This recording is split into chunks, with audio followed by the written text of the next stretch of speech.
What is up, YouTube? Welcome back to the channel. Panda here, and today we are going to be talking about the Immortal Codex. We have the first boss, Rise of the Conqueror. This is sort of the melee fighter type event that you want, typically like AoE fighters. And there is a pretty specific meta that's going on. As you can see here, it is basically the chaotic AoE champs. So you've got your Gons. You've got your Ardeas, your Cerberuses. Those are kind of like the three core for the chaotic faction in this area. But then you're also having some really good luck with Valkyra and Aatrox, who are actually, I think, pretty common champions that a lot of people have. Aatrox is only an epic, and you can actually pull him from the regular pool, unlike most chaotic champions. And so because of that, he's relatively available. And then of course Valkyra is one of those, I'm pretty sure, has a higher rate legendary. I think that's what we saw in Fastidious's video. I'm not 100% positive. And then of course we've got Constance here, because Constance provides that attack buff. Very powerful. But we also see some other champions making some entrances, such as Volca. There's a couple Zillatus. There's a couple Thalins, right? There's some other champions that are, making some headway in here. But you can actually see here the team that I am running. And I actually wanted to try something different. This is the team I've been running, but I kind of wanted to see if it made more sense to put in a Valeria instead of a Zillatu. And my reasoning here is because it would give me the 4th Nightmare bonus, which would potentially make my A-Bomb and Wrath do a ton more damage. Well, and Volca, of course, as well, because Volca in my comp is actually very powerful. So we're actually kind of going through a live setup here, because I want to make sure that all of my gear is set up. So we're going to actually do some swapping. We're going to give...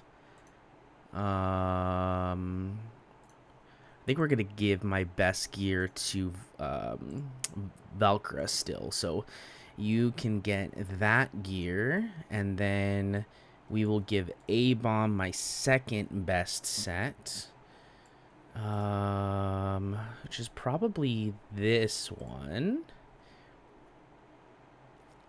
Yeah, that's probably the next best one.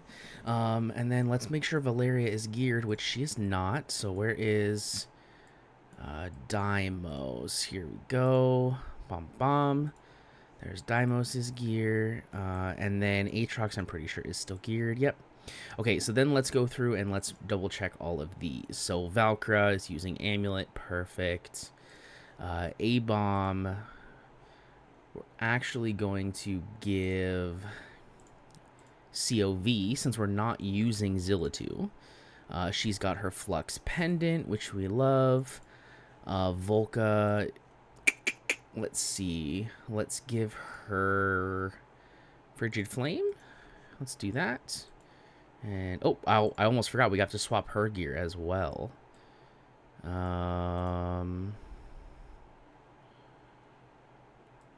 Let's see.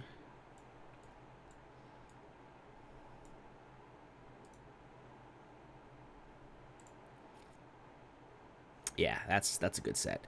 And then she's got Frigid Flame, which is great. She's set up. Wrath has Slayer's Malice, and he's geared. Okay, I think we're good. So let's just go ahead and dive right in, and let's see what we can do. I'm really wanting to push S+, which I think is totally viable. So let's go ahead and set everyone up here. Drop you there, you there, you there, and you there. And then I'm gonna hold Aatrox, because oh, actually, can I don't think I can. I can't actually do that, because we don't want Valeria to ult. So we're gonna hold Aatrox, because he doesn't really do anything for us right now, right? He's kind of useless, to be honest with you. And he's just gonna end up dying, and we don't want him to die if possible. So we're gonna let these guys just do the first part of here, and then we will drop Aatrox down a little bit later once things start to get a little more hectic, so we can have as much uptime on him as possible. So we're going to pop right away on Valkyra. We want to get her doing the damages. And then once we start to get like a good swarm of people, we'll drop Aatrox. This will also work because we have Aatrox that will be going into the same line as Valkyra, which means when she does die, he's going to actually be revived, which means we'll end up having 2 death passives, which is really powerful. Even though our Aatrox is like not the best Aatrox in the world, it's pretty good. All right, so we're going to go ahead, actually, as soon as this COV ends. Boom, there we go. We'll go ahead and drop Aatrox. And now he'll start dealing some decent damage. A-Bomb is just kind of going crazy with the attack speed, which is really, really nice. There is the revive on Aatrox, which means we have a death passive, and he's still up, which is great. Go ahead and pop that. Go ahead and pop that. And then we get Aatrox down again. All right, this is going a lot better than previous runs. Unfortunately, Valeria just died there. There's S+. Okay, okay. This is awesome. There it is, S+. We'll take that. That's actually really, really good for us. I'm really happy with that number. I want to see the damage numbers, so let's take a look at that. And let's see what we can get here. Okay, so we have pretty good damage here from Valkyra, which is to be expected. She's done pretty good damage overall. We get a decent jump in damage from Volca. She's normally around 30 to 35 for me, and she's at 51 almost because of just adding in Valeria. And even though Valeria doesn't do a ton, she is providing the Nightmare boost, which is buffing up our 3 other actual DPS in here for Nightmare. So that was definitely a pretty good chunk. I want to see where that puts us in the rankings. Top 6%. Okay, that's not bad. Top 6%. Whoa, man, can we find a way to get top 5?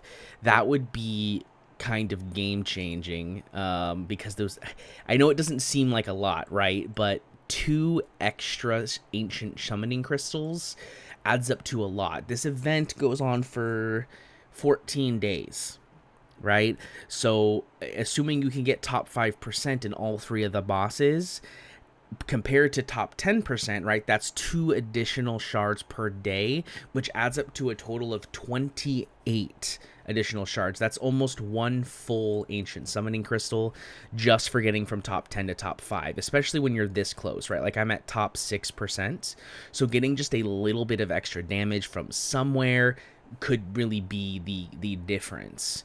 Let's see. I don't really think there's anyone else that's gonna do a better job here, to be honest. It might just end up being really like a gear thing, that needs to be adjusted to make things better. So maybe we can find a better set here. Let's see. That gives us a really large crit damage boost, but we lose a decent chunk of attack. So let's not do that. Maybe we actually just swap Volca. Do we have, like, maybe if I put this set onto Volca, right? Because then she gets the Infernal Roar boost, which is probably better. Let's try that. Let's see what we can do there. And I'm going to let this one auto fight because I don't want to have to sit there and play through the whole thing. But the strat's the same, right? The only difference here is going to be the gear difference on Volca. I think this might actually really be the difference because getting that additional, what was it, 40% attack on her basic. Remember, her basic hits 3 targets. So she has an AoE basic. It's not a crazy AoE, but it's a pretty good AoE. And so because of that, you know, we are seeing some pretty good damage come out of her in this area because she's pretty much one-shotting. She's also proccing her passive, the Scarlet Fever, I believe it's called, pretty regularly, which is that little like red outline that you see going around her that deals damage to up to 10 targets. So that actually deals a pretty solid amount of damage as well. But I am excited to see the damage. I'm seeing some pretty large numbers. I'm seeing some 70s, some 100s. I think those are coming from Volca. I'm not 100% positive because, of course, um, there's a lot of damage going out right now to a lot of different targets, so it's difficult to make it out. But we are making good progress here. We're already almost up to that S rank, and we haven't taken a lot of damage on the wall, so this is really good. There is the S rank. We still have about 70% of that wall left, so that's really good. And we make a huge jump here up to almost 900k there. There we go. Okay, so that actually ended up bringing us down, which is surprising. Maybe it was just some RNG there. That could have been what it was. Because Valeria is definitely not doing damage. So removing gear from Valeria shouldn't make a huge difference. But maybe it's because Aatrox didn't go down as often as he should have. So let's try it again and let's see what happens. Because when running with Wailing Skull, you kind of do run into that issue of sometimes where you place Aatrox is blocked by the summon, and so because of that you run into small issues where like the auto won't place the Aatrox because there's something in the spot you place the Aatrox in. So it's a little wonky. I really wish that artifact didn't actually place something, or if it did, it didn't take the target, like the spot up, right? Because it really kind of sucks when you're doing autos, especially in places like Guild Boss and stuff, where it's just like, wow, it's so annoying, right? But let's see here. It's going pretty good.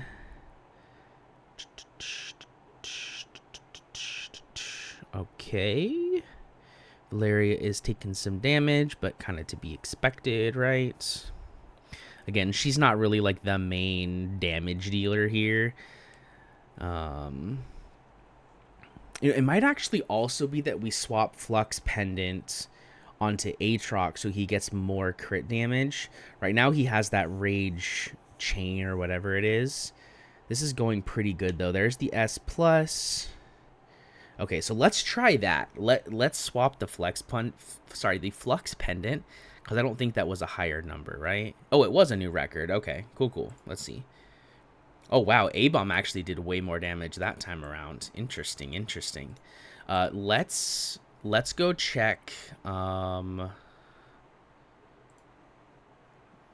Aatrox here, and let's swap Rage Chain with the Flux Pendant.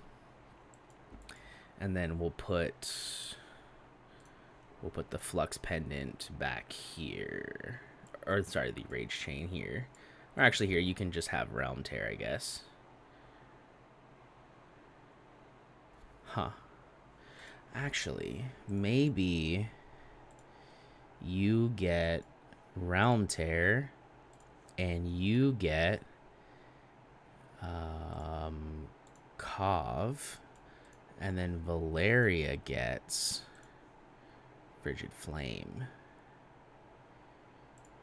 which really I don't think she's gonna proc because of how her passive works, but we'll have to see what happens. I'm not sure how that works, to be honest, but let's try this, because this is gonna give us more crit damage on our Aatrox. So we'll see how this goes. But also, yeah, so also I think it's going to spawn the COV right there in that first wave almost every time now, which means we shouldn't have any issues with Aatrox either. We'll also probably get more damage from A-Bomb because he'll get that additional damage bonus when he's hitting that bottom lane, because there's the extra space, the extra tile between. So could be very interesting. But I really want to try and get that top 5%. I think it would be really good for us to just generate a little bit more ancient crystals, especially because, I don't know if you guys know this, I'm not going to make a video on this specifically, so we'll go ahead and drop it in here, but we do have a official announcement that we're getting an ancient summoning event coming up here soon. We'll take a look at it after this before we end the video, but we do have that officially in game. And it's going to work out really well for a lot of people because we're getting a ton of these ancient summoning shards here, between that and guild boss, and the addition of having them in the gear drops and stuff like that. We should get some good stuff. Wow, Valkyra actually died there. Awkward. Didn't realize Valkyra was dying there. I think that was less than normal. It was. Well, let's go see, because I didn't actually check the little bit of a boost we got. So we are still top 6%. So I think I'm going to kind of keep messing around with it just a little bit, see if we can make some changes. We'll have to see what happens, though. But like I said, here we go. We've got the ancient summoning coming in 1223 to 1225. There is no 10x or 2x from what I can see. Experience boosted drop rates for... That's interesting. I don't think I've ever seen that. Maybe I have. I'm not sure. Not 100% positive, but we do have the official announcement that the Ancient Summonings are coming in the game, coming up this Saturday, so that is pretty exciting. But yeah, hopefully you liked this video. If you did, please go ahead and hit a thumbs up. Leave a comment down below about what score you've gotten so far in your Immortal Codex, and also look forward to Immortal Codex videos coming up for the next 2 bosses. The second boss is going to be a little bit difficult for my account because I don't have crazy healers, but I'm very excited to see what we can pull off. But guys, that's going to be it for me today. I hope you enjoyed it. Go ahead and hit that subscribe button to see more content from me in the future, and I'll see you in the next one. Peace.